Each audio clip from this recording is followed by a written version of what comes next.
The Last Command by Timothy Zahn, last part of the Thrawn trilogy. Every time I talk about this book, I need to remind myself that it's not called The Final Order, it's called The Last Command. That's very different. Final Order, of course, is from Rise of Skywalker. That's what they eventually call like the whole segment there. And that gives you an idea of just kind of how much Disney has really copied from stuff like this, from this extended universe, these extended universe type books that came out when like Lucasfilm was still in its early days, still making everything up. So this is the conclusion to the Thrawn trilogy.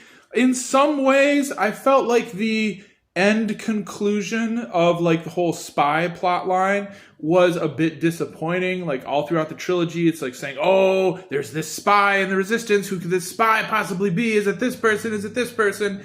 And it turns out to be just like some like technical, like passive monitoring listening bugs, essentially, which is just kind of the most boring way to resolve that plot development. There's other points in this, though, like I really sort of enjoy the attack on the big mountain that has all the clone trooper equipment. I think that's a really cool moment. I also don't like so much, again, like the point, like they set up this big ambush for Thrawn, and Thrawn sees it through it the whole beginning just because he knows art. And that's like as much explanation as you get for that. Which just is kind of lazy. I mean, if your guy's going to be smart, make him smart. Make him actually, like, come up with good reasons. But this is the problem, like, in order to write a smart villain, you yourself also need to be a genius. And that's a very difficult plot thread to navigate through.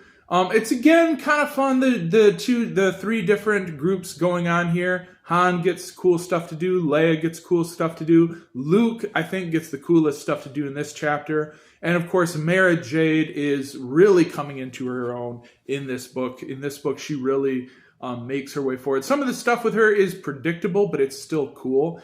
And I do wonder, with as much as Disney has adapted from this series, if they are at some point going to bring back Mara Jade. A friend of mine who knows more about this thing has kind of told me, if they brought back Mara Jade at this point, she'd be a very different person than she is in the books. Especially because, I mean, Luke Skywalker's, we've seen now, like, the whole life and death of Luke Skywalker. So how would you fit Mara Jade into that? Which is really a legitimate question. I don't know how you would do that. Anyway, Last Command is a good finale. I think there are some things that could be done better, but I do recommend it as a story. And overall, the trilogy is really quite enjoyable. So I do recommend this book.